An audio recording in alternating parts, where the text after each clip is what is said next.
السلام عليكم ورحمة الله. إن الحمد لله نحمده ونستعينه ونستغفره ونعوذ بالله من شرور أنفسنا ومن سيئات أعمالنا. من يهده الله فلا مضل له ومن يضلله فلا هادي له، وأشهد أن لا إله إلا الله وحده لا شريك له، وأشهد أن محمدا صلى الله عليه وسلم عبده ورسوله. يا أيها الذين آمنوا اتقوا الله حق تقاته ولا تموتن إلا وأنتم مسلمون. يا أيها الناس اتقوا ربكم الذي خلقكم من نفس واحدة وخلق منها زوجها وبث منهما رجالا كثيرا ونساء. اتقوا الله الذي تساءلون به والأرحام إن الله كان عليكم رقيبا. يا أيها الذين آمنوا اتقوا الله وقولوا قولا سديدا يصلح لكم أعمالكم ويغفر لكم ذنوبكم، ومن يطع الله ورسوله فقد فاز فوزا عظيما. ألا كلام الله وخير الهدي هدي محمد صلى الله عليه وسلم، وشر الأمور محدثاتها، وكل محدثة بدعة، وكل بدعة ضلالة، وكل ضلالة في النار. حياكم الله تعالى.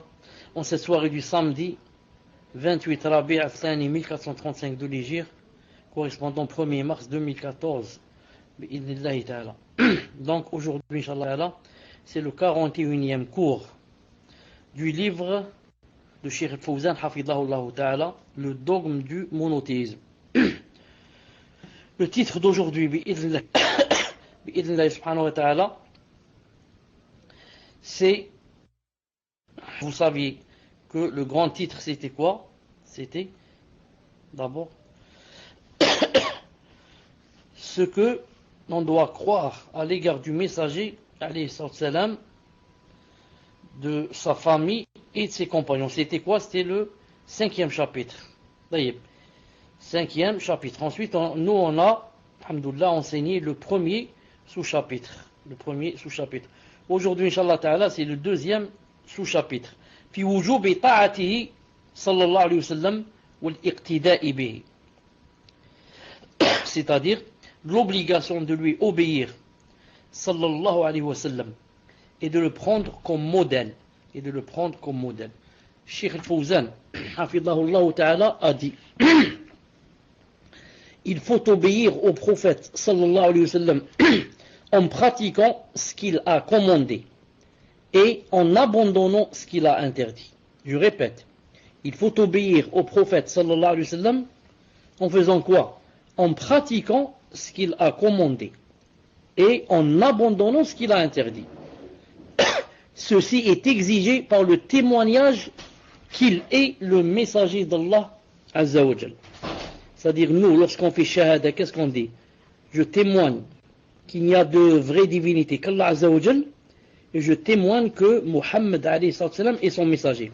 Quand tu as témoigné que Muhammad alayhi salam était son messager, ça veut dire que tu as attesté et témoigné qu'il fallait le suivre et qu'il fallait lui obéir et qu'il fallait par conséquent faire le maximum de ce qu'il a commandé et délaisser ce qu'il a interdit bi'idhnillahi ta'ala.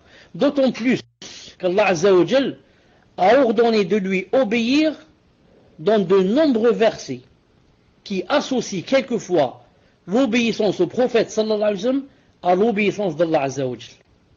Tel que lorsqu'Allah subhanahu wa ta'ala le Coran يا أيها الذين آمنوا أطيعوا الله وأطيعوا الرسول 4:59 Nisa 59. Ô les croyants, obéissez à Allah et obéissez au messager. Donc vous voyez que Allah Ta'ala a annexé l'obéissance au prophète alayhi salam à son obéissance lui-même Azza wa Jal. C'est-à-dire, comme vous devez m'obéir à moi, vous devez obéir aussi au prophète sallallahu alayhi wa sallam, ainsi que dans d'autres versets semblables à celui-ci. Parfois, l'obéissance au prophète sallallahu alayhi wa sallam est citée. Donc, des fois elle est citée ici, comme dans ce verset, avec l'obéissance d'Allah, et des fois elle est citée séparément. Comme dans le verset qui vient ici, qui dit Man yuti'i rasoul faqad ata'a Allah. An-Nisa 80.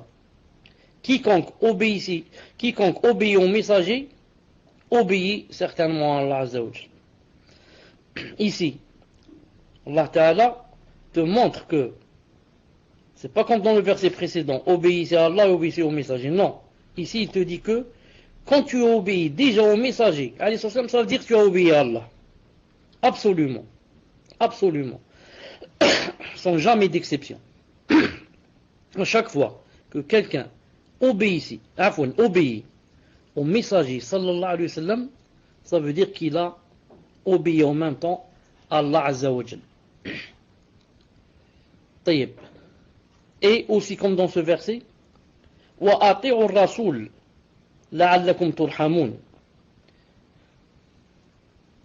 Et obéissez au messager afin que vous ayez la miséricorde. Et parfois, regardez bien ce verset, lorsqu'il a dit obéissez au messager afin que vous ayez la miséricorde.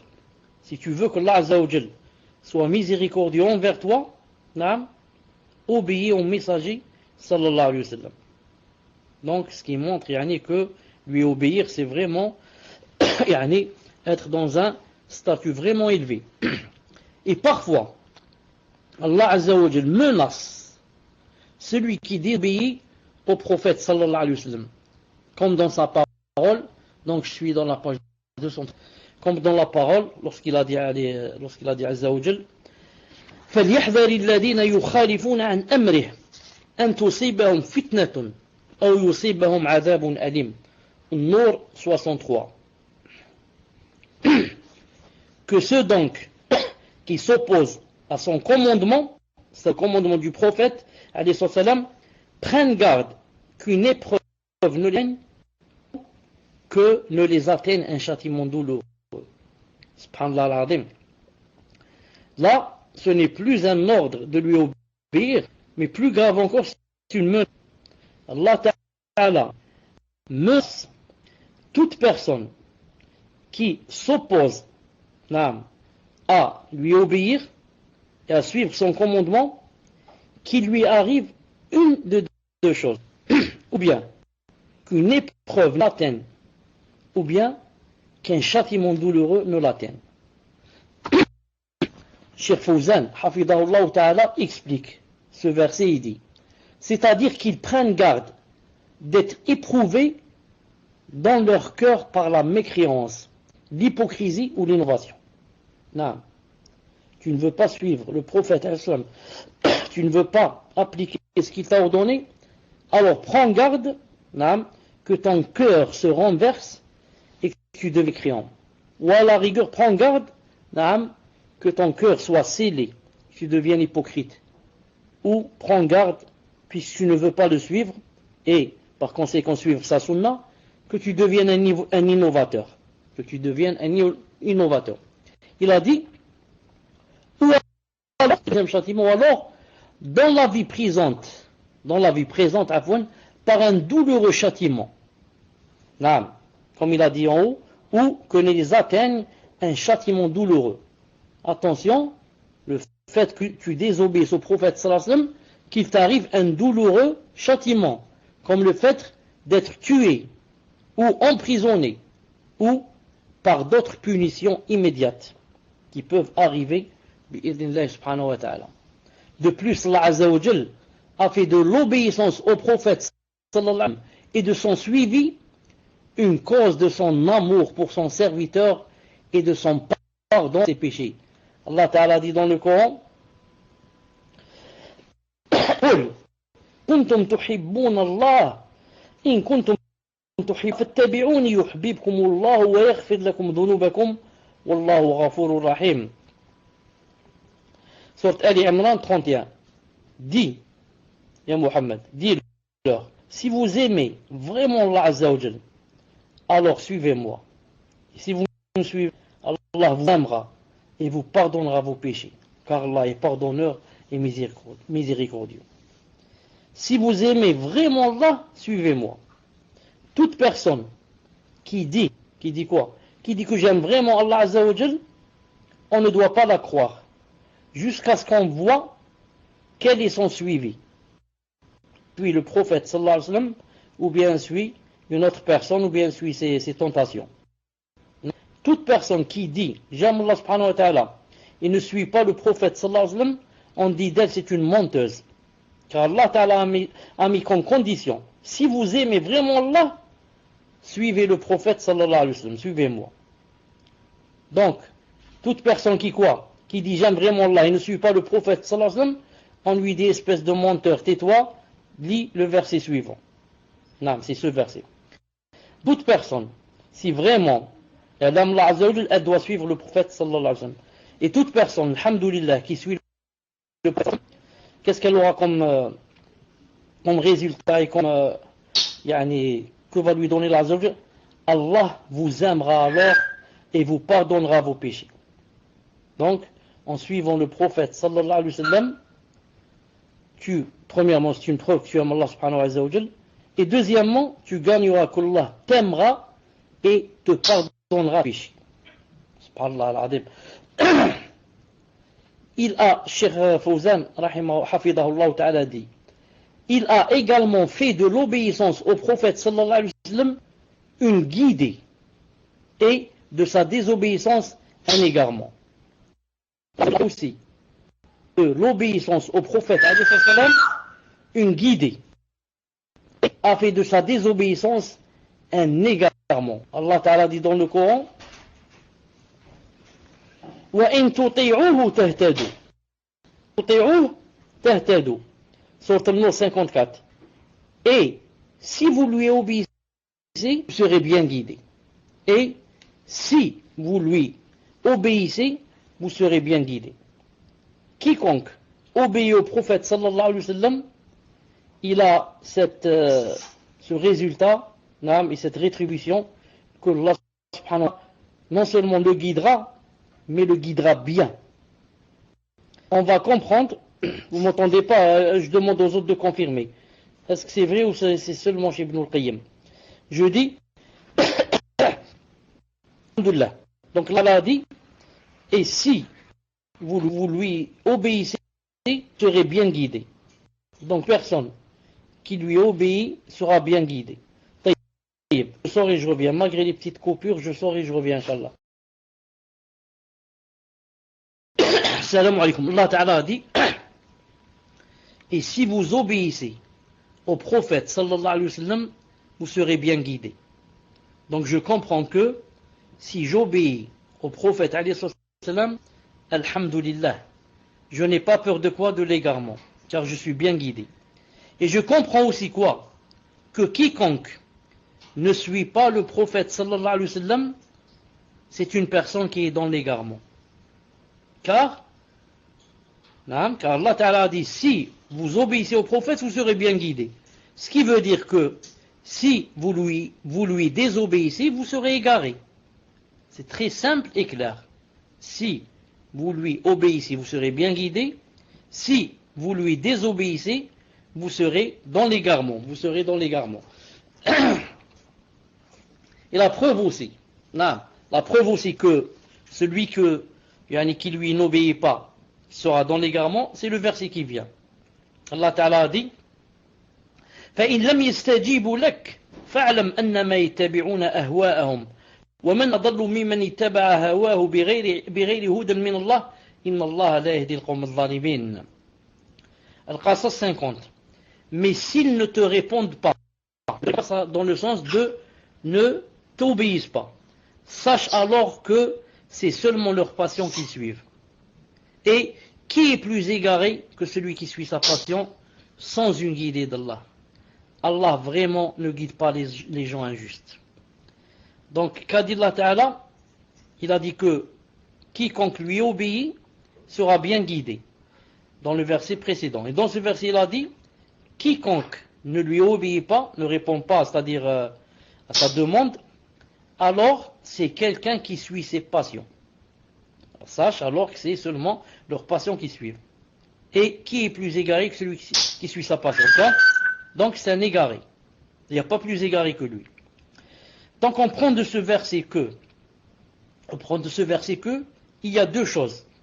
Disons qu'il y a deux voies. Ou bien, tu suis le prophète sallallahu alayhi wa sallam ou bien tu suis tes passions. C'est ce que veut dire Allah subhanahu wa ta'ala. Et plus haut il a dit, si tu suis le prophète islam, tu seras bien guidé. Et si tu suis tes passions, il a dit ici, tu seras égaré. Donc toute personne qui ne suit pas le prophète sallallahu alayhi wa sallam est une personne qui est en train de suivre ses passions. Toute personne qui ne suit pas le prophète sallallahu alayhi wa sallam est une personne qui est en train de suivre ses passions et elle est égarée. C'est ce que veut dire Allah subhanahu wa ta'ala. Cheikh Fawzan dit hafidahullah ta'ala, c'est-à-dire Allah azza wa jal, nous a informé que le prophète sallallahu alayhi wa sallam représente le meilleur modèle pour sa communauté lorsqu'il a dit لقد كان لكم في رسول الله أسوة les deux c'est juste أسوة حسنة لمن كان يرجو الله واليوم الآخر وذكر الله كثيرا. Al-Ahzab 21. En effet, vous avez dans le messager d'Allah Azza wa Jal, dans le messager d'Allah, un excellent modèle à suivre pour quiconque espère en Allah et au jour dernier et invoque Allah fréquemment. Allah Ta'ala te dit, Allah Subhanahu wa Ta'ala qui t'a créé te dit que tu as dans le messager un excellent modèle à suivre. Naam. Qui veut suivre le prophète et qui le prend comme excellent modèle? Ce sont vraiment ceux qui espèrent rencontrer Allah Ta'ala et le jour dernier. Et ceux qui invoquent Allah Azza wa Jal beaucoup. Non. Mais si une personne n'a pas dans son cœur qu'elle veut rencontrer Allah Azza wa Jal et n'espère pas et n'aspire pas aussi au jour dernier, cette personne bien sûr ne va pas prendre le prophète sallallahu alayhi wa sallam comme modèle. Elle va prendre X et Y comme modèle. Non. Ibn Kathir, qu'Allah Ta'ala lui accorde sa miséricorde, a dit ce noble verset constitue un fondement essentiel en ce qui concerne l'importance de suivre le messager du modèle sallallahu alayhi wa sallam. Le modèle du messager d'Allah Azza wa Jalla dans ses paroles, ses actes et ses états. Ainsi, Allah Azza wa Jalla a ordonné aux gens de le suivre le jour de la bataille des coalisés, l'Ahzab, dans son endurance, dans son appel à l'endurance, dans sa lutte, dans son combat et dans l'attente de la victoire de la part de son Seigneur Azza wa Jalla. Que ses prières et son salut soient toujours sur le prophète sallallahu alayhi wa sallam jusqu'au jour de la rétribution. Ensuite il a dit, Allah Azza wa Jalla a mentionné l'obéissance au messager sallallahu alayhi wa sallam et le fait de le suivre dans environ 40 citations du Coran. En effet, les âmes ont besoin de connaître ce qu'il a apporté sallallahu alayhi wa sallam et de le suivre plus qu'ils n'ont besoin de boire et de manger. Écoutez bien cette phrase, masha'Allah ta'ala.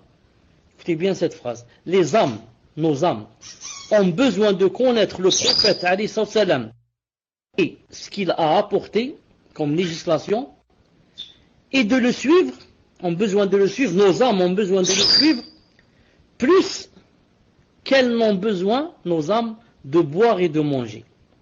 Pourquoi? Car ne pas boire et ne pas manger conduit à la mort dans la vie présente. Maximum. Tu vas mourir parce que tu n'as pas mangé, tu n'as pas bu. Mais, par contre, si l'obéissance, il dit, si l'obéissance à l'envoyé, sallallahu alayhi wa sallam, et le fait de le suivre sont absents, il n'y a pas cela mène au châtiment et au malheur perpétuel. Vous avez compris, ne pas boire et ne pas manger, maximum tu vas mourir. Mais par contre, si tu ne suis pas le prophète sallallahu alayhi wa sallam, ça va mener à un châtiment et un malheur perpétuel. Malheur dans cette vie et dans l'au-delà. Le prophète sallallahu alayhi wa sallam nous a en outre ordonné de le suivre dans l'accomplissement des cultes, en respectant la manière dont il les accomplissait. Une chose très importante. Le prophète sallallahu alayhi wa sallam nous a quoi? Ordonné de le suivre dans l'accomplissement des cultes en respectant la manière dont il accomplissait les cultes. C'est pour ça, nous toujours, qu'est-ce qu'on dit, la phrase célèbre, on dit, on adore qu'Allah Ta'ala, mais on l'adore avec sa charia. Parce qu'il y a des gens qui te disent, moi j'adore Allah subhanahu wa ta'ala, mais tu l'adores avec quoi? Avec le suivi du prophète sallallahu alayhi wa sallam ou bien avec tes passions et tes innovations? C'est très important. Donc, ça suffit pas de dire moi j'adore Allah ta'ala. Mais tu l'adores avec quoi? Avec la sunna du prophète alayhi salam ou là avec tes innovations? Taïb. Donc, Allah ta'ala dit dans le Coran, il a dit, لَقَدْ كَانَ لَكُمْ فِي رَسُولِ اللَّهِ أُسْوَةٌ حَسَنَةٌ. En effet, vous avez dans le messager alayhi salam un excellent modèle à suivre. Le prophète alayhi salam a dit par rapport à la salat, sallu kama ra'aytum usalli. Par rapport à la salat, priez comme vous m'avez vu prier. Tu ne pries pas comme tu veux toi. Tu pries comme a prié le prophète sallallahu alayhi wa sallam. Si tu vas dire moi je l'ai jamais vu prier, on te dit si, va dans le Bukhari, va dans Muslim, va dans Tirmidhi, va dans Ibn Majah, va dans Abu Daoud et comme ça el Muwatta. Et tu trouves que tu vois comment le prophète sallam a prié. Tu vas trouver comment le prophète alayhi salam a prié. Ça c'est pour la prière. Il a dit prier comme vous m'avez vu prier. Par rapport au Hajj, il a dit Khudu anni manasikakum. Prenez de moi vos rites de pèlerinage. Le Hajj, tu n'es pas libre de le faire comme tu veux. Tu vas dire je vais tourner autour de la Kaaba 8 fois au lieu de 7 fois. Non. Tu vas dire l'autre miskin, quand il tourne autour de la Kaaba, il tourne seulement 7 fois. Moi j'aime Allah Ta'ala plus que lui. Je vais tourner autour de la Kaaba 15 fois au lieu de 7. On va te dire ce n'est pas accepté. Pourquoi? Car tu es en train de légiférer. Tu es en train d'inventer des choses avec lesquelles tu veux te rapprocher d'Allah subhanahu wa ta'ala. Alors qu'on t'a expliqué qu'on ne peut pas se rapprocher d'Allah azza wa jal sans le biais du prophète sallallahu alayhi wa sallam. Donc, le hajj, tu dois le faire comme l'a et te l'a ordonné le prophète sallallahu alayhi wa sallam. Naam. Et il a dit, alayhi sallam, en général, qu'est-ce qu'il a dit? Man amila amalan laysa alayhi amruna fahuwa radd. Rapporté par Muslim. Quiconque fait un acte non conforme à notre faire, à l'islam et à ce que j'ai commandé, cet acte est rejeté. Quiconque fait un acte non conforme à l'islam, cet acte est rejeté. Ça veut dire tout acte que tu fais, zama comme quoi c'est une adoration. Si ça n'existe pas dans l'islam, ni dans le Coran, ni dans la Sunna, elle est rejetée. Cette adoration est rejetée. Pourquoi? C'est une chose que tu as inventée. Quiconque fait un acte non conforme à l'islam, cet acte est rejeté. Et il a dit aussi, sallallahu alayhi wa sallam, Men raghiba an sunnati falaysa minni. Il a dit, quiconque récuse et n'accepte pas ma sunna, celui-là ne fait pas partie des miens. Rapporté par Bukhari et Muslim. Quiconque récuse et repousse ma sunna et n'accepte pas, celui-là ne fait pas partie des miens. Qu'est-ce que ça veut dire ici? Ne fait pas partie des miens? Cela dépend de comment il a récusé et repoussé la sunna. S'il l'a récusé par paresse, mais il reconnaît que c'est une sunna et qu'il faut suivre, etc. Et par paresse, etc. Il ne fait pas partie des miens, ça veut dire des meilleurs. Il ne fait pas partie des miens, de nous, les meilleurs. Mais si jamais maintenant il repousse la sunna, car il ne croit pas en elle, et il dit, les gens maintenant ont vraiment avancé. Nous on ne recule pas, on revient vers la sunna de ça fait 15 siècles. Dans ce cas, il est devenu kafir. Dans ce cas, on ne fait pas partie des miens, veut dire il est devenu kafir. Donc, cela dépend de comment, pourquoi il n'a pas accepté sa sunna, pourquoi il n'a pas المهم Cheikh dit hafidahullah ta'ala. Et autre texte qui contient l'ordre de suivre son exemple et lui obéir. Voilà ce qu'a dit Cheikh Fawzan pour le cours d'aujourd'hui. Je voudrais faire juste une remarque dans le cours passé. Je voulais faire la remarque dans le cours passé, mais je l'ai laissé pour le cours d'aujourd'hui, car ça tombe bien avec le cours d'aujourd'hui. Car le cours d'aujourd'hui, c'est quoi? C'est le fait, ou plutôt l'obligation, de suivre le prophète islam et de le prendre comme modèle. Taïeb. Je cite d'abord, ce qu'a voulu dire. Regardez ce qu'a dit Cheikh Fawzan dans son livre Hafidallahu ta'ala dans le cours passé. Il a dit وَمِنْ تَعْظِيمِهِ صلى الله عليه وسلم تعظيم سنته واعتقاد وجوب العمل بها وأن في المنزلة الثانية بعد القرآن الكريم في وجوب تعظيم والعمل. Je répète. Donc il a dit, Cheikh Fawzan Hafidallahu ta'ala a dit rentre dans la vénération du fait sallallahu alayhi wa sallam le fait de vénérer sa sunna et de croire à l'obligation de sa mise en pratique et au fait qu'elle vient en deuxième place dans la vénération et l'application. En deuxième place, j'ai oublié dans la traduction un mot, c'est-à-dire en deuxième place après le Coran. Comme il a dit en arabe, وَأَنَّا فِي الْمَنْزِلَةِ الثَّانِيَةِ بَعْدَ الْقُرْآنِ الْكَرِيمِ. Au fait, donc, on testait que la sunna vient en deuxième place dans la vénération et l'application. Nous, on fait juste une petite remarque.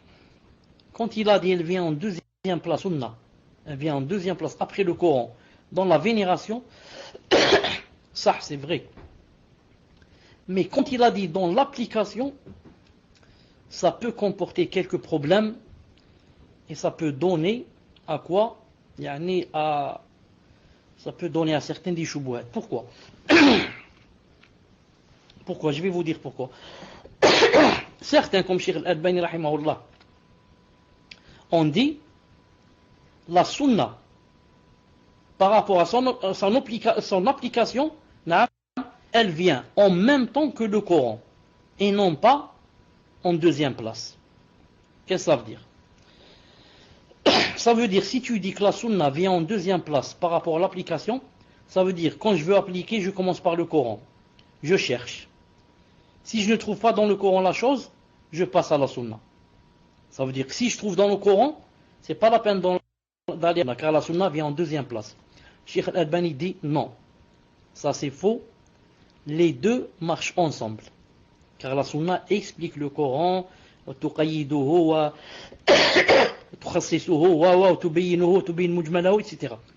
Il a dit c'est pas possible qu'on dise attendez, je vais commencer par le Coran et ensuite je passe à la sunna. Et nous on va donner un exemple pour expliquer cela. Dans cela, c'est pour cela je dis que Cheikh Al-Albani rahimahullah a rendu faible un hadith très connu qui dit comme quoi le prophète sallallahu alayhi wa sallam a envoyé Mu'adh ibn Jabal. Il l'a envoyé au Yémen. Il lui a demandé, il lui a dit à Mu'adh, quand tu vas aller au Yémen, avec quoi tu vas juger les gens? Il a dit bimada tahkum. Si on te pose une question par exemple, avec quoi tu vas répondre? Il a dit je cherche dans le Coran. Il a dit si tu ne trouves pas, il a dit, je cherche dans la sunna. Si tu ne trouves pas, il a dit je vais faire l'ijtihad, je vais faire des efforts inchallah ta'ala pour trouver. Cheikh Al-Albani a dit ce hadith est faible. Il a dit pourquoi? Il a dit parce que il contredit la base, la grande base, qui dit quoi? Qui dit que les deux doivent marcher ensemble. Il a dit ici, Mu'adh a dit je vais chercher dans le Coran. Ensuite, si je ne trouve pas, je vais dans la sunna. Il a dit ça c'est faux. Donc c'est pour cela qu'il a rendu ce hadith faible. Je vais vous donner un exemple pour que vous compreniez pourquoi c'est faux. Regardez. On va prendre par exemple ce verset. Regardez ce verset par exemple, dans le Coran. حرمت عليكم الميتة والدم ولحم الخنزير وما أهل لغير الله به. Ida 3. Vous sont interdits la trouver morte la chair de porc, ce quoi on a invoqué un autre nom que que celui d'Allah Azza wa Jal. Imaginez par exemple que quelqu'un, on lui dise par exemple, j'ai trouvé par exemple un mouton mort. J'ai trouvé un mouton mort qui n'a pas été égorgé. Est-ce que j'ai le droit de manger? Il va dire non, c'est interdit.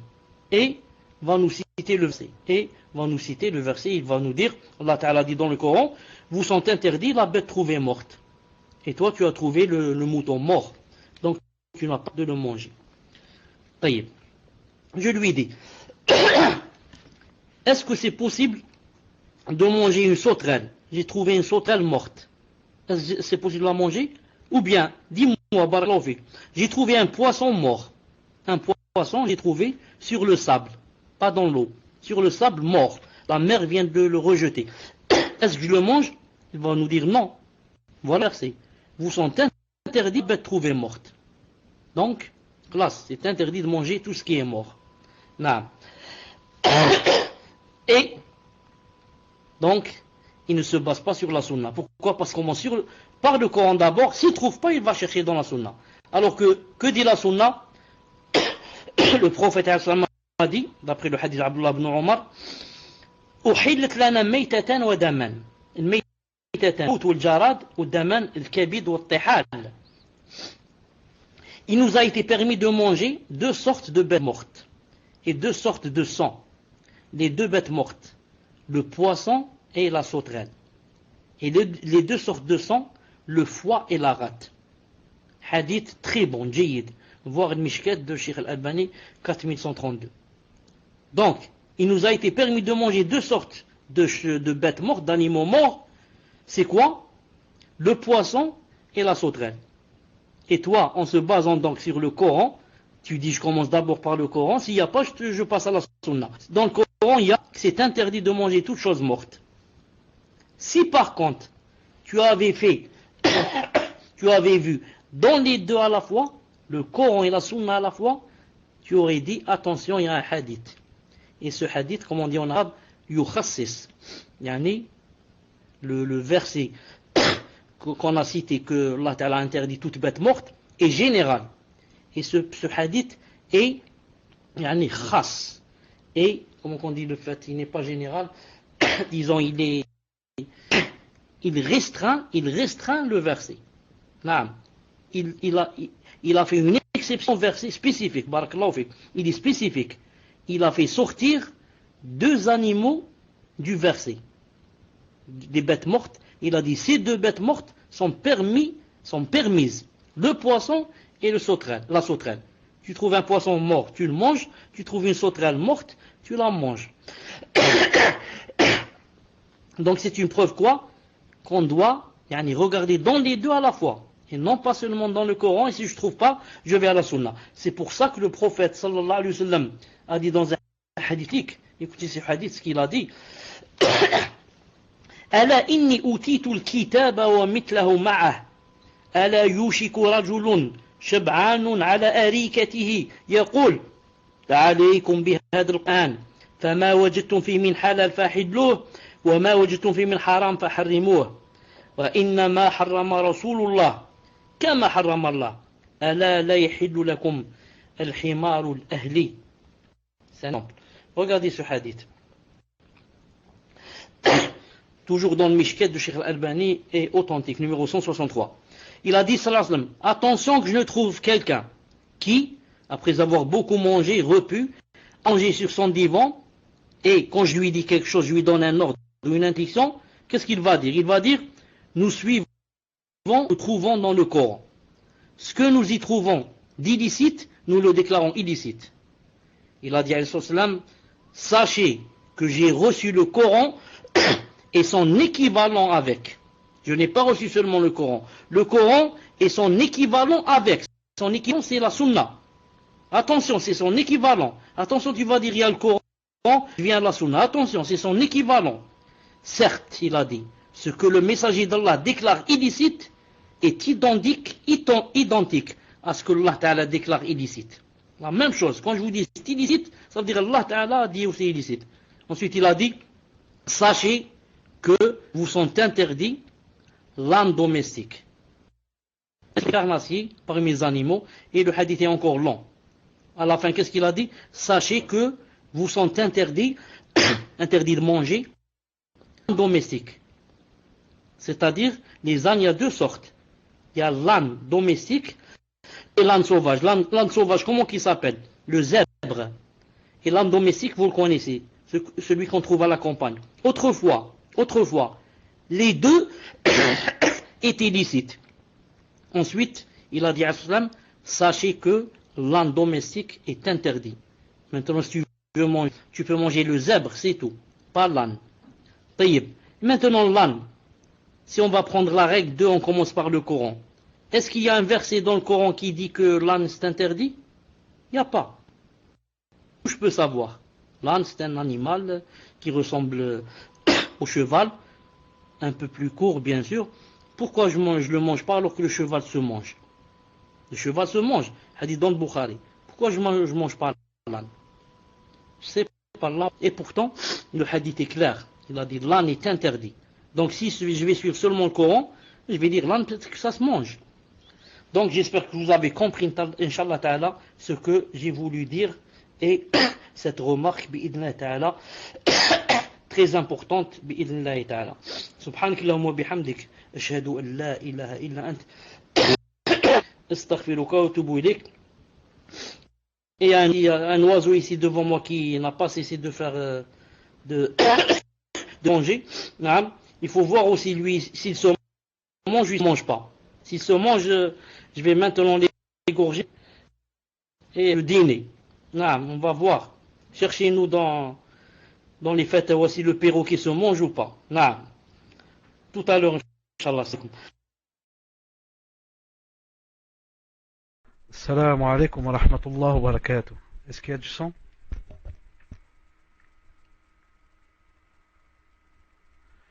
Le son est clair, Inch'Allah.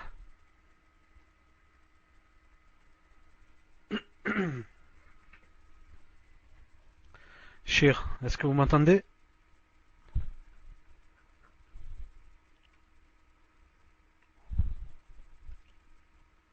Alhamdulillah. Le temps que Muslim revienne, Inch'Allah, je vais poser la première question. Première question, question d'un frère. Pouvez-vous faire une recommandation en français à ma mère, car je la vois à chaque prière, qu'elle fait, je pense une bid'a. Elle met ses deux mains sur son front et ensuite elle embrasse ses mains. Je lui dis, as-tu une preuve? Elle me dit, tout le monde fait ça, donc je le fais.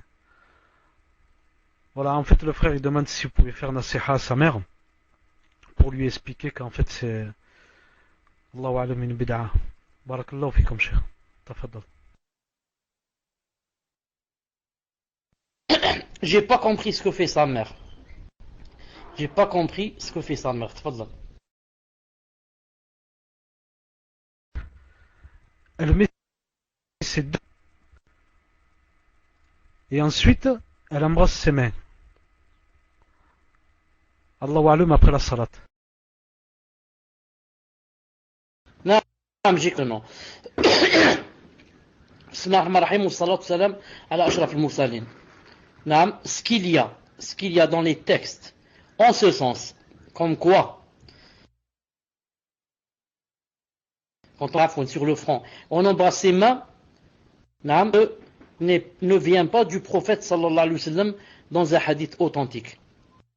Il n'y a pas cela ni dans le Coran, ni dans un hadith authentique du prophète sallallahu alayhi wa sallam. C'est pour ça que le grand savant, l'Iz ibn Abd Salam, qu'on appelle le sultan, qu'on appelle sultan al-ulama, le sultan des savants, a dit quoi? Il a dit la yamsahu bi wajhihi illa jahil. Il a dit ne s'essuie avec ses mains, ne s'essuie le visage qu'un jahil, un ignorant. Qu'est-ce qu'il veut dire ici par ignorant? Ou bien, comme on dit nous, un ignorant, c'est une personne ignorante, ou bien on dit, s'il veut dire un ignorant des hadiths. celui qui ne connaît pas bien la sunna du prophète sallallahu alayhi wa sallam. Sinon, il n'y a rien d'authentique qu'on essuie. C'est pour cela que nous, on adore Allah Azza wa Jal qu'avec le Coran et la sunna authentique. On ne l'adore pas avec ce qu'on veut faire nous, ou bien parce que les gens font cette chose. Car Allah Ta'ala a dit, si tu vas suivre la plupart des gens, ils vont t'égarer, comme ça il a dit dans le Coran. Donc, moi, je suis le prophète sallallahu alayhi wa sallam et non pas les gens. Naam. Tfadlal. Barakallahu fikum Cheikh. Question suivante. Question d'une sœur. Qu'Allah vous préserve de tout mal et vous élève en degré, Cheikh. Vous avez donné des exemples sur le fait que la sunna vient en deuxième place, après le Coran. Dans l'application, et alhamdulillah, c'était très compréhensible. Pouvez-vous donner des exemples et expliquer comment la sunna vient en deuxième place après le Coran dans la vénération? Jazakallahu khairan. Je voudrais que tu relises le début parce que, wallahu alam, j'ai cru entendre que la personne a dit que j'avais montré que la sunna venait en deuxième place. Alors que moi, Inch'Allah ta'ala, tous les efforts que j'ai faits, c'est pour montrer qu'elle ne vient pas en deuxième place. Donc, relis Inch'Allah ta'ala pour que je sois sûr d'avoir, Inch'Allah, mal entendu. J'espère, Inch'Allah ta'ala, que j'ai mal entendu. Tfadlal.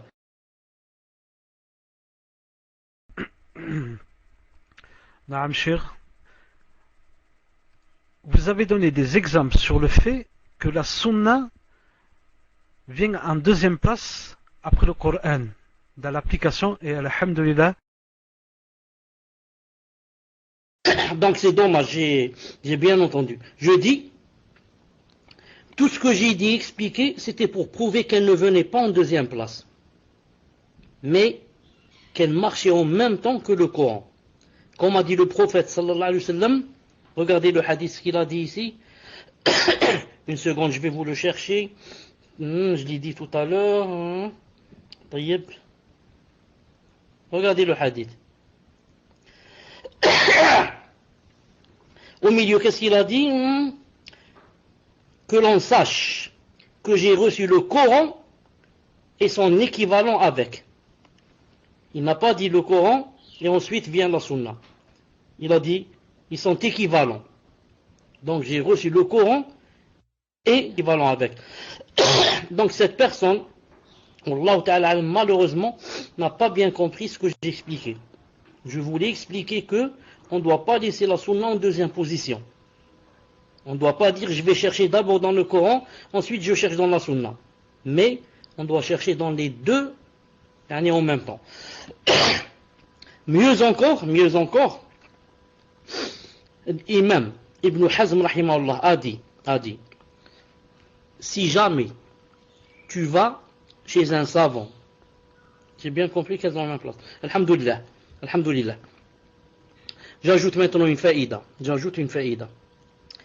Ibn Hazm rahimahullah a dit, si jamais tu vas chez un savant, dans son livre Ihkam al-Usul, Ihkam fi Usul al-Ahkam, il a dit, si jamais tu vas chez un savant et tu lui poses une question sur une chose, qu'il te dise par exemple qu'elle est interdite. Tu lui dis donne-moi le dalil. Il te donne un verset du Coran. Ensuite tu vas chez un deuxième savant. Tu lui poses la même question. Et il te dit cette chose est permise. Tu lui dis donne-moi la preuve. Il te donne un hadith du prophète sallallahu alayhi wa sallam authentique. Il a dit tu dois dans ce cas prendre du hadith et ne pas prendre du Coran. Pourquoi subhanallah al-azim?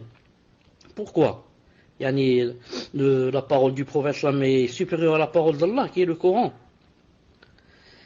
Eh bien non, c'est pas comme ça. Tout simplement, parce que le prophète sallallahu alayhi wa sallam ne peut pas contredire le Coran. Si cette chose, il l'aurait su avant toi.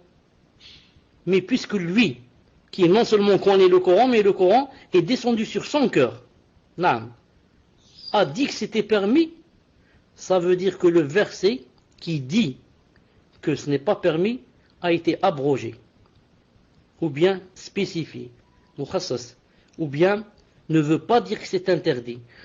Seulement le savant auquel tu as posé la question a cru que c'était interdit. Et comme ça, jamais le prophète sallam ne peut contredire le Coran. Vous avez compris? Al-Muhim. Donc c'était quoi ensuite sa question? Et sa question en fait était, pouvez-vous donner des exemples et expliquer comment la Sunna vient en deuxième place après le Coran dans la vénération? Fawzi, est-ce que tu as... Non, j'ai pas entendu la fin, Fawzi. J'ai pas entendu la fin. Pouvez-vous donner des exemples et expliquer comment la Sunna vient en deuxième place après le Coran dans la vénération? Et on me fait rappeler, Cheikh, de vous rappeler par rapport au mail de la sœur, avec les questions en rapport avec les hadiths. Car j'ai déjà oublié. Al-Muhim. Comment la Sunna vient en deuxième place après le Coran? C'est-à-dire que Allah subhanahu wa ta'ala, c'est lui qui a créé le prophète sallallahu alayhi wa sallam. En ce sens, yani, sa parole, Ajal, yani, vient en première dans la vénération. Ensuite vient yani, le prophète sallallahu alayhi wa sallam et ce qu'il dit et ce qu'il fait. C'est la sunna en général, pas ce qu'il a dit seulement alayhi sallam, mais la sunna en général. Et cela ne veut nullement dire que yani, la sunna donc c'est moins vénéré que le Coran. Non. Au point où les savants ont dit, si jamais par exemple quelqu'un insulte le Coran ou insulte Allah subhanahu wa ta'ala, ensuite il a dit j'ai fait tauba, je reviens à Allah subhanahu wa ta'ala, les savants ont dit donc le juge ne le tue pas parce qu'il a fait tauba, ta'ala est le pardonneur. Mais par contre si jamais il a insulté le prophète sallallahu alayhi wa sallam, il n'a plus le droit de lui pardonner, il doit le tuer. Je parle de notre temps, c'est-à-dire après la mort du prophète sallallahu alayhi wa sallam. Car dans son vivant, il n'y a pas de problème. Dans son vivant, le prophète sallallahu alayhi wa sallam ou bien lui pardonne ou bien il l'exécute. Mais de nos jours, si quelqu'un yani, insulte le prophète sallallahu alayhi wa sallam ou bien sa sunna, il doit être exécuté, subhanallah al-azim. Même s'il a dit je me repens. Pourquoi? Parce que celui qui doit te pardonner, c'est qui? C'est le prophète sallallahu alayhi wa sallam, car tu l'as insulté lui. Il n'est pas là pour te pardonner, il est mort et on ne sait pas s'il va te pardonner. Donc toi tu meurs et après on va voir s'il te pardonne. Donc vous voyez que c'est vraiment yani, elle a un statut dans la vénération. Mais Cheikh ici voulait dire, hafidahullah, que bien sûr la parole d'Allah subhanahu wa ta'ala yani, prime. Ensuite vient yani, la sunna du prophète sallallahu alayhi wa sallam. Ala alam. Tfadlal. Non, je reviens donc je reviens au mail. Une sœur a dit par rapport au hadith qui dit celui qui récite le verset de Ayat al-Kursi après chaque prière, le hadith a dit il n'y a rien qui pourra l'empêcher de rentrer au paradis sauf la mort. Il n'y a rien qui peut l'empêcher de rentrer au paradis sauf la mort. Elle a dit je ne comprends pas comment la mort yani, peut empêcher quelqu'un de rentrer au paradis. C'est-à-dire que veut dire ce hadith? Que veut dire ce hadith? Rentrer au paradis, y a-t-il une explication hein? Non, je dis la réponse Inch'Allah ta'ala c'est que le prophète veut dire que quand une personne lit Ayat al-Kursi après la salat obligatoire, ça veut dire que il ne lui reste qu'un seul empêchement pour rentrer au paradis. Il y a un empêchement, c'est quoi? Il faut mourir pour rentrer au paradis. Ça veut dire que cette personne, alhamdoulilah, Allah Ta'ala lui a tout pardonné et lui a ouvert la porte du paradis. Il lui a dit rentre. Mais il a un empêchement. C'est quoi? C'est la mort. Donc il ne peut pas rentrer au paradis jusqu'à ce qu'il meure. Et le hadith, Allah Ta'ala, j'espère qu'il est clair. Dois-je réciter Ayatul Kursi juste après le slim ou faire le dhikr et ensuite la réciter? Je ne sais pas. Je ne sais pas. Ce que je sais, c'est que quand quelqu'un termine le slim, il dit astaghfirullah, astaghfirullah, astaghfirullah, salam, minka salam, tabarak ya al-jalal wal-ikram. لا إله إلا الله وحده لا شريك له له الملك وله الحمد وعلى كل شيء قدير. لا إله إلا الله وحده لا شريك له له الملك وله على كل شيء قدير. اللهم لا مانع لما منعت ولا ينفع ذا الجد منك الجد. لا إله إلا الله وحده لا شريك له له الملك وله الحمد وعلى كل شيء قدير. Ensuite il dit لا قوة إلا بالله لا إله إلا الله ولا نعبد إلا إياه له النعمة وله الثناء الحسن وله الملك والحمد لله كل شيء, quelque chose comme ça. Ensuite là, est-ce qu'il commence par le dhikr subhanallah subhanallah subhanallah, et quand il termine, il va lire Ayatul Kursi, Qul huwa Allahu ahad, Qul a'udhu bi rabbil falaq, Qul a'udhu bi rabbin nas. C'est 4 qu'on lit après chaque salat obligatoire. Ou bien il commence par, et les 3 bien sûr, les 3 autres, et il termine par le dhikr avec les doigts. Subhanallah, subhanallah. Ça je ne sais pas, et je n'ai jamais trouvé quelque chose de clair en ce sens. Donc, Allah Ta'ala, comme disent les savants, l'amru wasi'. Ceci ou par cela, Inch'Allah Ta'ala, que c'est permis. Allah Subhanahu wa Ta'ala a'lam.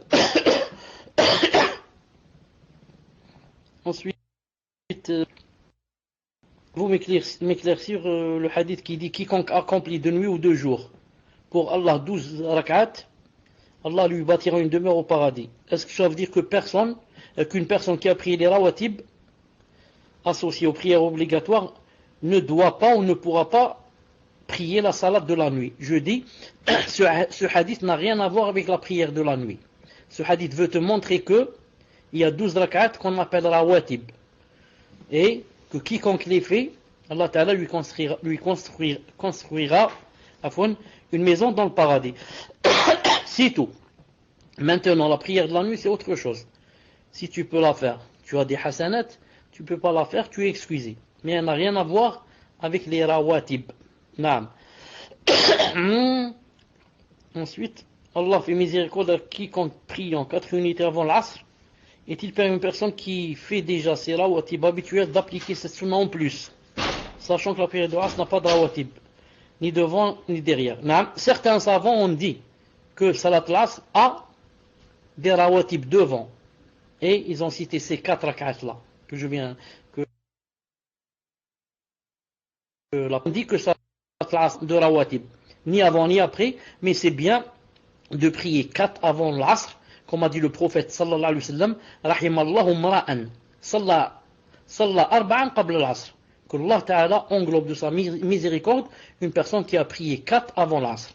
Et ces 4 avant l'asr, c'est bien de les faire de temps en temps. De temps en temps, na'am, quand le moment de Asr approche, avant de prier l'Asr, essaye de prier 4 bi'idhnillah subhanahu wa ta'ala. طيب تفضل. Donc question suivante, question d'un frère qui dit: j'ai un frère qui est tablir.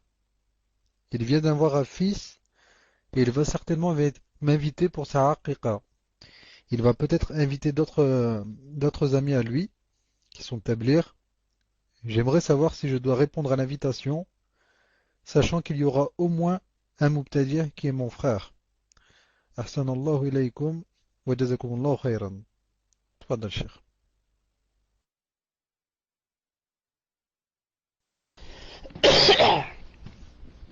Il y avait des coupures, il y a beaucoup de choses que je n'ai pas entendues. Non. D'abord, qu'est-ce que tu as dit que son frère, qu'est-ce qu'il était? Et tu as cité aussi d'autres choses. Je ne sais pas si les coupures viennent à cause de chez moi ou chez vous. Tfadal. Naam. Allahu alam, ça vient de chez vous, Cheikh. Parce qu'a priori, Fawzi m'entend bien. Donc je vous répète, Inch'Allah, le frère dit: j'ai un frère qui est tablir. Il vient d'avoir un fils et il va certainement m'inviter pour sa aqiqa. Il va peut-être inviter d'autres amis à lui qui sont tablir. J'aimerais savoir si je dois répondre à l'invitation, sachant qu'il y aura au moins un mubtadi' qui est mon frère. Ahsanallahu ilaykum wa jazakumullahu khayran. Tfadal Cheikh. نعم ton frère a quoi? A ce qu'on appelle un droit sur toi. Le fait d'être un de tes proches et auquel tu dois faire la piété familiale. Et ensuite, il t'a invité à quelque chose qui est halal. Mieux encore, qui est sunnah. Non. Si tu réponds, tu ne vas pas répondre à cause de son tablir, mais à cause de l'aqiqa. À cause de la aqiqa. Ensuite, maintenant, si là-bas, tu peux dire quelque chose, quand ils se réunissent, etc., biha wa ni'mat, si tu peux pas dire, tu dis salam alaikum et tu sors. Tu n'assistes pas s'ils vont faire une halqa. C'est pour ça que tu peux aller juste pour assister, juste disons pour manger ou là et partir. Non. Et son tablir est contre lui, pas contre toi. C'est lui qui est dans la faute, pas toi. Non. Tfaddal. Question suivante, cher. Question d'une sœur qui dit Barakallahu fekoum pour votre cours. Ma question est sur le verset où Allah Ta'ala dit si vous aimez réellement Allah, suivez-moi, Allah vous aimera et vous pardonnera vos péchés. Donc ma question, si je donne cette preuve à une personne et me dit pourquoi tu es en train de dire qu'Allah va me pardonner mes péchés? Quelle est la réponse à donner à cette personne qui nous donne ces shubuhat? Cher barakallahu fekoum wa hayyakumullah. Afwa le muslim. Est-ce que tu peux afficher la question? Est-ce que tu peux? Tfaddal. Non, mes chers, je vous la relis, Inch'Allah, en même temps. Donc la sœur dit, ma question est sur le verset où Allah Ta'ala dit, si vous aimez réellement Allah, suivez-moi, Allah vous aimera et vous pardonnera vos péchés. Donc ma question, si je donne cette preuve à une personne, et elle me dit, ah, pourquoi tu es en train de dire qu'Allah ne va pas me pardonner mes péchés? Réponse à donner à ces personnes qui nous donnent ces shubuhat. Cher barakallahu fekoum wa hayyakumullah. Tfadal, cher. Non. Pour être franc avec vous, Wallah al-Adim, je n'ai pas compris la question. Non. Donc si je dis, Allah Ta'ala a dit, suivez-moi, Allah et vous pardonnera vos péchés. La personne va me dire, pourquoi tu as pardonné mes péchés? J'ai pas compris. Moi je dis à cette personne, en fait, il va. Et alors où est le grave ici? Tfadal. Non, mes chers, en gros, ce que veut dire la personne, c'est si elle cite ce verset à une personne qui fait des péchés. Une personne qui fait des péchés, et elle lui dit, si vous aimez réellement Allah, suivez-moi, Allah vous aimera et vous pardonnera vos péchés. En gros, la seule condition pour que Allah vous pardonne vos péchés, c'est de le suivre. Donc de suivre le prophète sallallahu alayhi wa sallam. Et donc la personne va lui dire, donc si je fais des péchés et que je ne suis pas le prophète sallallahu alayhi wa sallam, tu es en train d'insinuer que Allah me pardonnera pas mes péchés. Est-ce que c'est ce que tu es en train d'insinuer? Allahu alam, c'est le sens de la question. Je ne comprends pas comment une personne puisse dire, donc si je ne suis pas le prophète sallam, ça veut dire qu'il ne pardonne pas mes péchés. Quelqu'un qui ne suit pas le prophète, comment il peut ne pas le suivre s'il ne le suit pas carrément? Il sort de l'islam. Qu'est-ce qu'elle veut dire par là? J'ai pas compris. Non. Quiconque suit le prophète sallallahu alayhi wa sallam, c'est une preuve qu'il aime Allah. Le verset épreuve à ceux qui prétendaient aimer subhanahu wa ta'ala, car il n'y avait aucune preuve. Autrefois, tout le monde disait j'aime Allah ta'ala. Un signe pour montrer les véridiques des menteurs. Il a dit quiconque suit le prophète islam, celui-là, ça veut dire qu'il m'aime. Alors moi, je vais l'aimer lui. Et quiconque quiconque, en fait, c'est pas la peine qu'ils disent qu'ils m'aiment. Car c'est en ce sens qu'il faut appliquer, Inch'Allah Ta'ala, ce verset. Fadlal. Question suivante. J'ai un livre traduit de Sheikh Al-Albani, rahimahullah, sur la prière, dans lequel il dit que dans le Tashahhud, il n'y a pas, dans la même phrase, que le salut soit sur Ibrahim et sur la famille d'Ibrahim. Les versions où cela est présent, pour lui, cela est un rajout. Je voulais savoir si c'est bien son avis. Et mercredi dernier, je vous ai posé une question, mais j'ai pas très bien compris. Est-ce que la base, c'est de lever les mains lors des invocations en groupe, comme par exemple après une assemblée de rappel, après une sadaqa, après un repas de noces? Est-ce bien cela? Barakallahu fikum. Tfadal Cheikh. Non, ce n'est pas comme ça que j'ai compris la question la fois passée.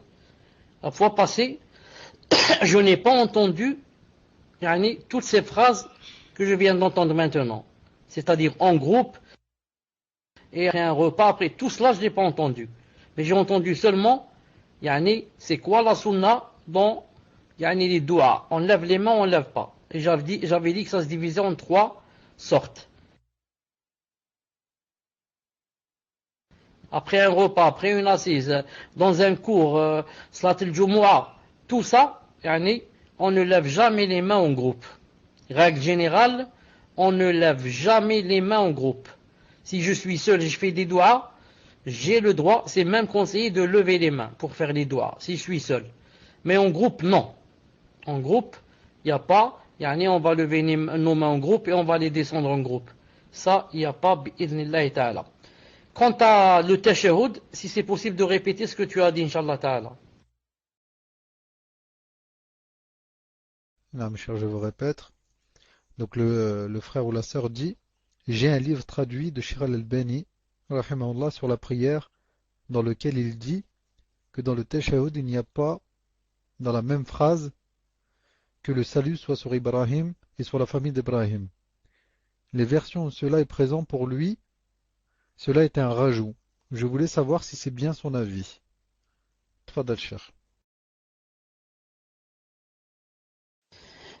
Une seconde, Inch'Allah ta'ala, je vais voir dans la version que j'ai moi, une seconde. Moi je sais que ça existe. Une seconde, je vais voir dans ma version, une seconde.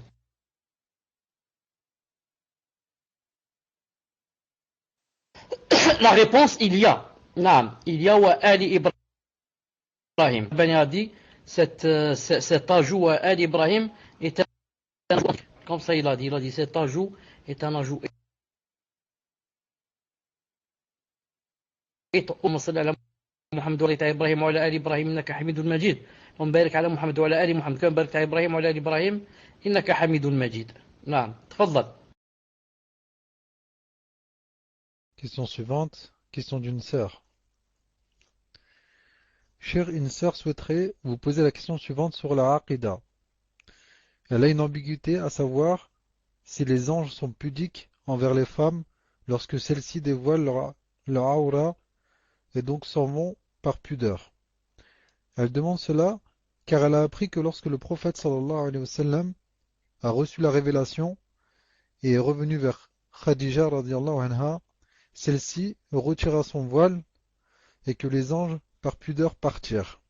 Elle cite également que lorsque le prophète sallallahu alayhi wa sallam eut une autre révélation, Jibril alayhi salam n'est pas entré dans la pièce où se trouvait Aïcha radiyallahu anha car elle était dévoilée.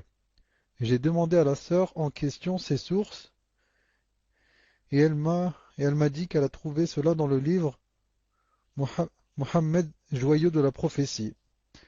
Jazakumullah khayran, pouvez-vous lui répondre? Tfadal Cheikh.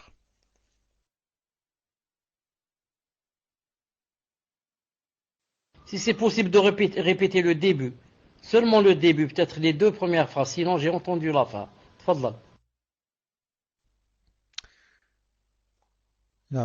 Mettez-moi le red share lorsque vous aurez entendu suffisamment ce que vous voulez entendre. Elle dit, une sœur souhaiterait vous poser la question suivante sur la Aqidah. Elle a une ambiguïté à savoir si les anges sont pudiques envers les femmes lorsque celles-ci dévoilent leur aura et donc s'en vont par pudeur. Elle demande cela car elle a appris que le prophète sallallahu alayhi wa sallam a reçu la révélation et est revenu vers Khed. Celle-ci retira son voile. Alhamdulillah. Je disais, ce qui a été rapporté comme quoi le prophète, sallallahu alayhi wa sallam, quand il est revenu vers Khadija, elle a ôté son voile et... cher, ça a coupé main quand vous avez posé la question avant celle-ci. Taïb. Donc je répète, par rapport à la question avant celle-ci, pour le tashahhud, lorsqu'on dit « Wa'ala Ali Ibrahim », la personne avait demandé si cette formule existe, j'ai dit qu'elle existait. « Allahumma salli ala Muhammad, wa'ala Ali Muhammad » comme sallallahu Ibrahim wa la ali Ibrahim. Comme ça. Cheikh Al-Albani a dit cette formule est authentique. Taïb. Maintenant pour la deuxième question. Le hadith qui dit que le prophète sallallahu alayhi wa sallam, quand il est allé vers Khadija après avoir rencontré Jibril pour la première fois lorsqu'il lui a dit lis, comme quoi quand Khadija s'est dévoilée, que les anges sont partis, quelque chose comme ça. Qu'ils n'ont pas voulu l'avoir dévoilée. Et comme quoi, elle a dit que Aïcha, radiyallahu ta'ala anha, que Jibril n'a pas voulu rentrer parce que Aïcha était dévoilée. Je ne connais rien d'authentique, en ce sens. Je n'ai jamais entendu ou lu que ces deux hadiths cités ici sont authentiques. Ce que je sais, c'est qu'il y a des anges qui ne se séparent jamais de nous. Parce qu'ils doivent écrire. Ils doivent écrire ce qu'on fait. Cheikh Ibn Uthaymin, rahimahullah, ou alors un autre, un grand savant, maintenant je ne me rappelle plus c'est qui. Je pense que c'est Cheikh Ibn Uthaymin, wallahu alam, a dit que il ne nous délaisse que d'endroit. Il a dit quand on rentre aux toilettes et quand l'homme est avec son épouse dans la chose intime. Il a dit que ce sont les deux endroits où il s'éloigne, il n'assiste pas. Mais malgré cela, je dis, il n'y a rien comme ça de clair, d'authentique du prophète sallallahu alayhi wa sallam en ce sens. Ça c'est ce qu'ont dit les savants. C'est ce qu'ont dit les savants.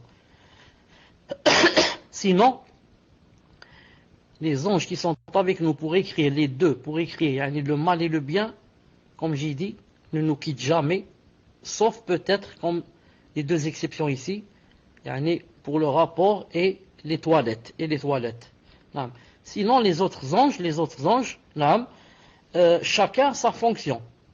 Il n'est pas là, pour, par exemple, regarder la femme, ou bien, parce qu'ils sont de lumière, et ils n'ont pas de tentation. Ils n'ont pas de tentation. S'il y a une cause pour être avec toi, ils sont. S'il n'y a pas, ils ne viennent pas. Chacun a une fonction spéciale. Certains suivent là où il y a le dhikr. L'autre, il va écrire dans le ventre de la femme. Il va écrire le bébé, les 4 choses pour le bébé. L'autre, certains s'occupent de Salat al-Jumu'ah.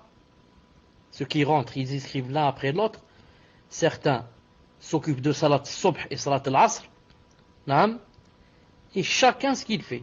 On a d'autres qui protègent contre les choses qui arrivent comme ça. Ils nous protègent, ils sont en face ils marchent devant nous en train de nous protéger. Et comme ça, des milliers et des milliards d'anges. Mais chacun a sa fonction, il ne s'occupe pas d'autre chose. C'est tout ce que j'ai par rapport à cela. Tfadlal. Question suivante, question d'une sœur. J'ai une question concernant un hadith. En effet, si j'ai bien compris, pour toute parole que prononce le prophète sallallahu alayhi wa sallam, il faut lui obéir, car le prophète sallallahu alayhi wa sallam ne parle qu'au nom d'Allah. Cependant, j'ai lu un hadith qui m'a mis des doutes récemment. Ce hadith c'est le suivant. Le prophète sallallahu alayhi wa sallam, sur lui, arriva à Médine au moment où on fertilisait les palmiers. Il leur dit, que faites-vous? À quoi ils répondirent, nous sommes en train de fertiliser les palmiers. Il leur dit, peut-être vaudrait-il mieux vous abstenir de le faire. Ils s'interrompirent donc et la récolte de dattes diminua. Le prophète sallallahu alayhi wa sallam, le prophète sallallahu alayhi wa sallam leur dit alors, je ne suis qu'un homme. Lorsque je vous ordonne quelque chose qui se rapporte à votre religion, conformez-vous à cet ordre. Mais lorsque je vous ordonne quelque chose qui procède de mon opinion personnelle, sachez que je ne suis qu'un homme. Comment différencier une parole du prophète, qui est une révélation, et une parole qui provient de son opinion en tant qu'être humain? Si vous pouvez donner l'explication de ce hadith, wa jazakumullahu khayran. Tfadal Cheikh. Naam, lorsque le prophète sallallahu alayhi wa sallam me parle de l'obéissance et de la désobéissance, et me parle du paradis et du feu, et me parle de la salat, de la naam, et me parle du siyam, et me parle de celui qui fait telle chose à telle chose, rétribution, celui qui fait telle chose à tel châtiment. Tout ça, il est en train de parler de quoi? De l'adoration. Il est un intermédiaire entre Allah subhanahu wa ta'ala et les gens.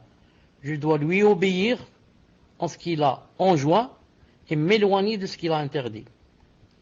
Mais s'il parle maintenant des choses de la vie de ce bas monde, dans ce cas, c'est un homme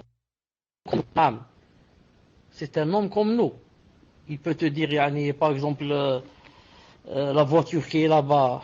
Il n'y a pas de voiture, mais disons, il va dire le chameau qui est là-bas est rouge. Tu t'approches, tu le trouves, il est jaune, ou la beige, ou la. Les choses de la dunya. C'est comme il a dit ici, il vaudrait mieux. Il a dit, il vaudrait mieux ne pas faire ceci, cela. Ensuite, ça a diminué, il a dit, moi je suis qu'un homme comme vous. Vous, dans la dunya, vous avez plus d'expérience que moi. Vous avez plus d'expérience que moi.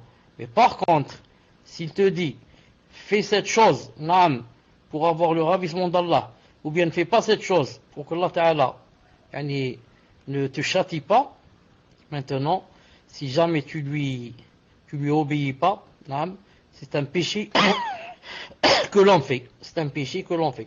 Donc quand il parle, sallallahu alayhi wa sallam, on va voir d'après le contexte. On va voir le contexte de quoi il est en train de parler. C'est ça la base. C'est ça la règle, disons, générale. Et des fois, quand il dit une chose, les savants divergent. Ne savent plus est-ce que, ici, il parle d'adoration, ou bien c'est une chose qui n'a pas de relation avec l'adoration. Et c'est pour ça qu'ils vont diverger dans le jugement. L'autre, il va dire c'est obligé de faire, car c'est une adoration. L'autre, le savant, lui dit non, ça c'est pas une adoration. C'est juste un adab. C'est juste une façon de se comporter.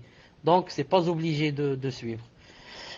Wallahu ta'ala alam. Cheikh Ibn Uthaymin a donné une règle que lorsque le prophète sallallahu alayhi wa sallam ordonne, il a dit je vous donne l'ordre de faire cette chose, il a dit envoie.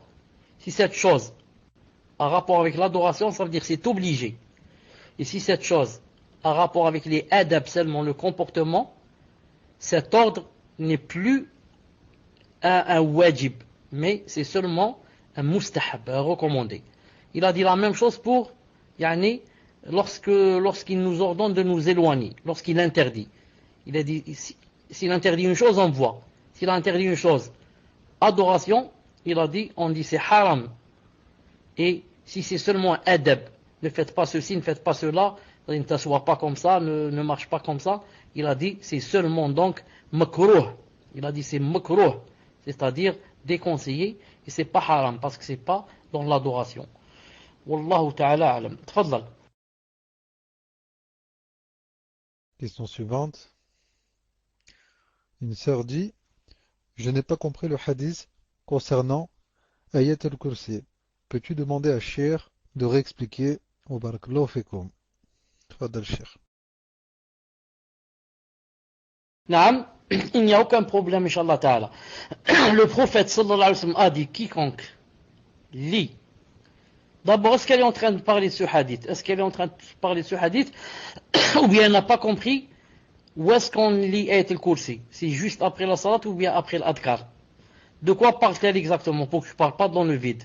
Dis-moi de quoi parle-t-elle, Inch'Allah Ta'ala, exactement. Tfaddal. Ah, mais je demande à la sœur de répondre à Fawzi directement. Inch'Allah qu'elle réponde directement à Fawzi. Et je vous lis une autre question si vous voulez, cher, pour gagner du temps, Inch'Allah.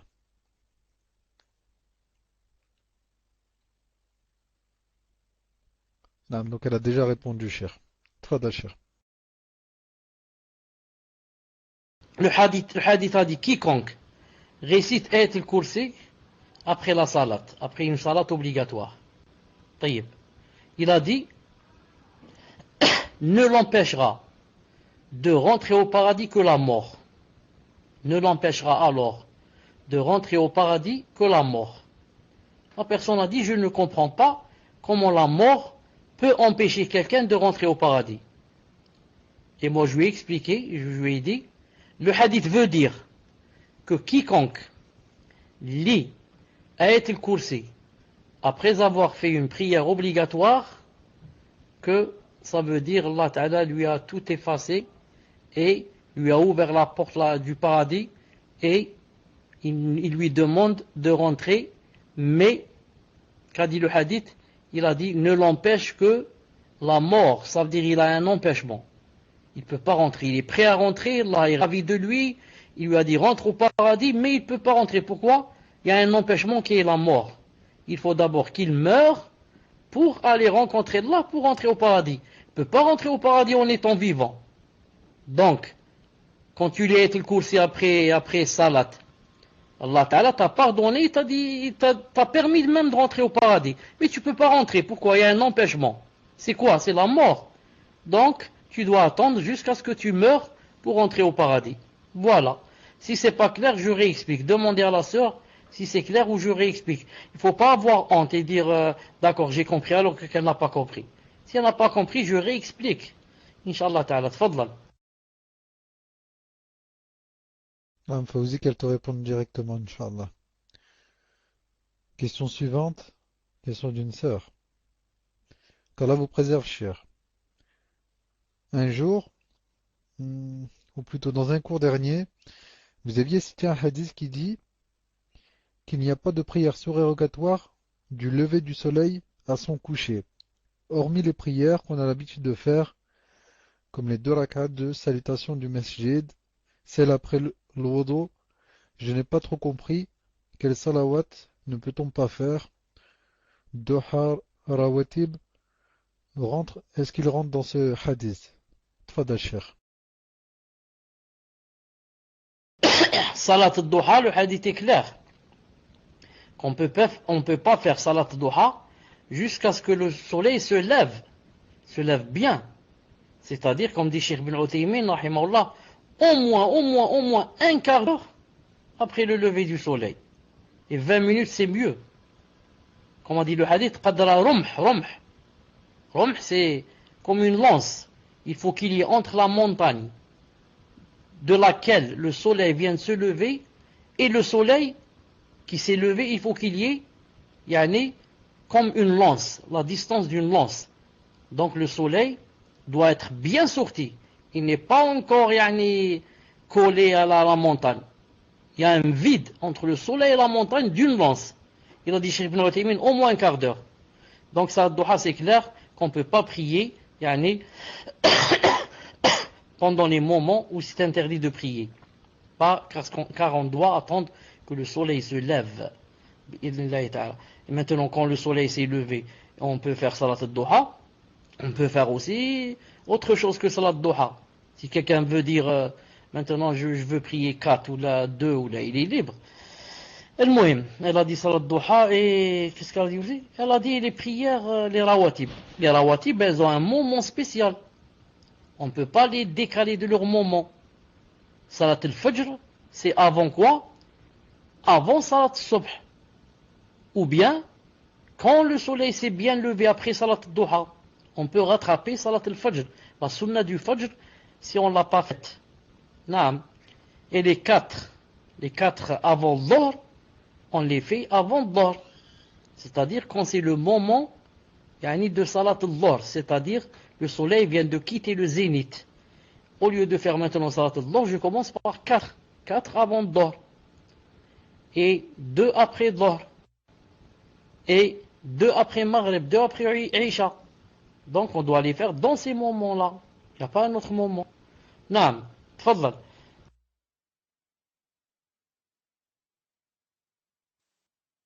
Maintenant.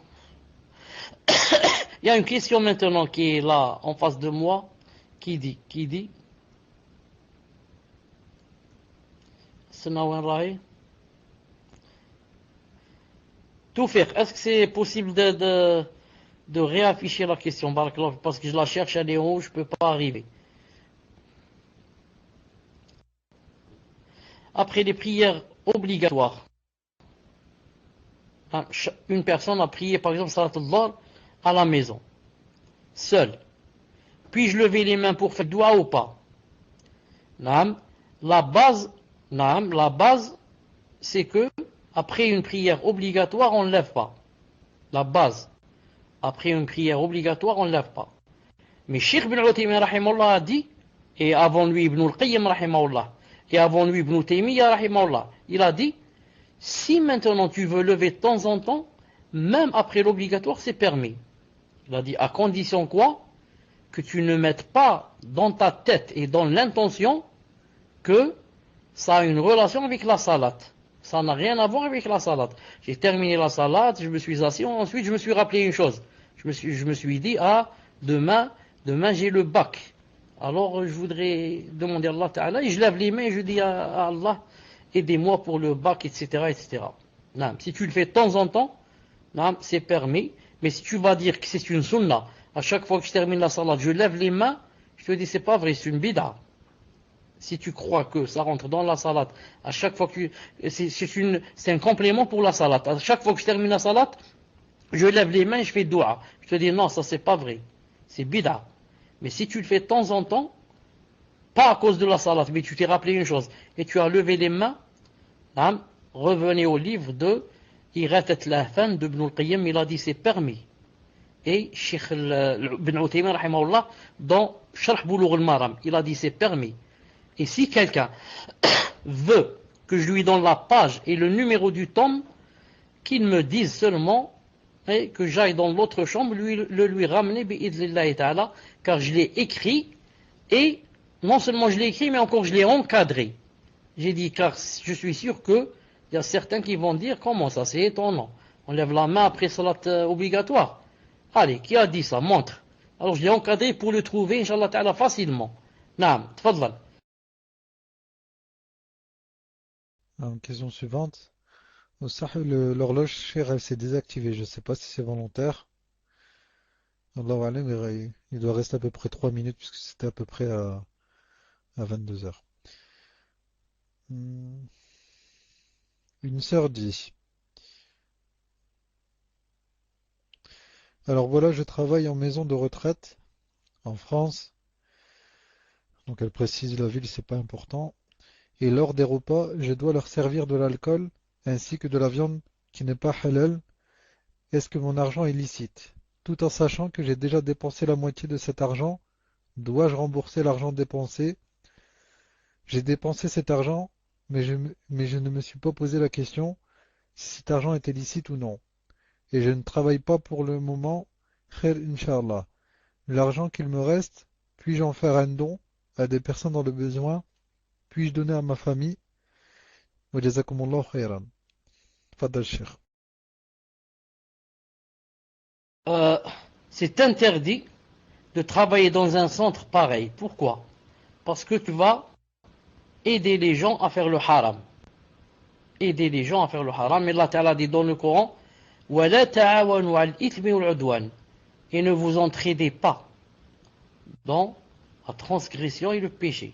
Il a dit, il ne faut pas vous entraider. Quand je donne à quelqu'un de l'alcool, je lui sers, même si moi je ne bois pas, ou bien je lui donne du porc ou n'importe quoi, ça veut dire que c'est comme si moi qui ai mangé. Parce qu'au lieu de manger moi, j'ai dit à l'autre, tiens, je te sers et mange. Non. Donc, cette personne devrait, Inch'Allah Ta'ala, quitter le travail immédiatement. Et puisque cette personne ne travaille pas maintenant, alhamdoulilah, c'est une ni'ma. Donc qu'elle ne revienne pas. Qu'elle ne revienne pas à ce travail qui, naam, fait de son argent haram et beaucoup de grands péchés. Car c'est elle qui a été la cause de leur donner à manger et à boire de ces choses. Mais alhamdoulilah, la personne a dit que ça m'est jamais passé dans la tête que c'était haram. Donc, en ce sens, Inch'Allah ta'ala, à partir du moment où elle a su que c'était haram, c'est à partir de ce moment que ça commence à marcher pour elle le haram. À partir du moment où ça lui est passé par la tête. Maintenant, pour l'argent qu'elle a dépensé, c'est trop tard. Pour l'argent qu'elle a maintenant, elle ferait bien de prendre une partie et de la donner à des nécessiteux. Même si c'est sa famille. Même si sa famille, ce sont des nécessiteux. Elle leur donne par exemple une partie pour, Inch'Allah Ta'ala, rendre l'autre partie halal. Elle doit, Inch'Allah Ta'ala, donner une partie pour, Inch'Allah Ta'ala, que l'autre partie qui reste soit de halal. Elle peut les donner à sa famille s'ils sont nécessiteux, sans qu'elle leur dise d'où ça vient, bi'idhnillahi ta'ala. Elle demande pardon à Allah subhanahu wa ta'ala et qu'elle ne revienne pas à ce travail, Inch'Allah ta'ala. Allah ta'ala lui ouvrira d'autres issues, d'autres portes. Fadla, la dernière question. Mouslim, est-ce que tu es là? Afwan cher. Mon PC s'était bloqué, donc j'ai pas entendu si vous aviez terminé la si vous voulez, donc encore une question.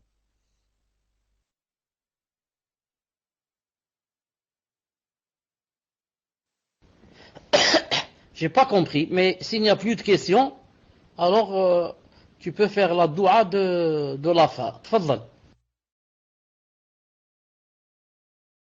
Millions de questions que moi j'avais pas entendu en fait si vous aviez demandé d'autres questions. Donc, je voulais la question suivante. La personne dit il faut détester les kuffars pour leur injustice face à Allah. Mais est-il permis de critiquer les kuffars ou dire du mal derrière sans rentrer dans le péché ou la médisance? Le prophète sallallahu alayhi wa sallam n'a-t-il pas dit de dire du bien ou de se taire? Donc des questions. Tfadal, cher. Naam, Cheikh bin Uthaymin, rahimahullah, dans le hadith, qui dit que, on a demandé au prophète islam, c'est quoi en parlant de la médisance, c'est quoi le riba? C'est quoi la médisance? Il a dit, dhikruka akhak bima yakra. Il a dit le fait que tu cites ton frère des choses qu'il n'aime pas. Il a dit ici, lorsqu'il a dit tu cites ton frère, est-ce que si je cite le kafir, c'est permis? Car le hadith a dit, la médisance, c'est de citer ton frère dans ce qui n'est pas bien. Donc, je comprends que c'est permis de citer le kafir en des choses qui ne sont pas bien. Il a dit, est-ce que c'est comme ça?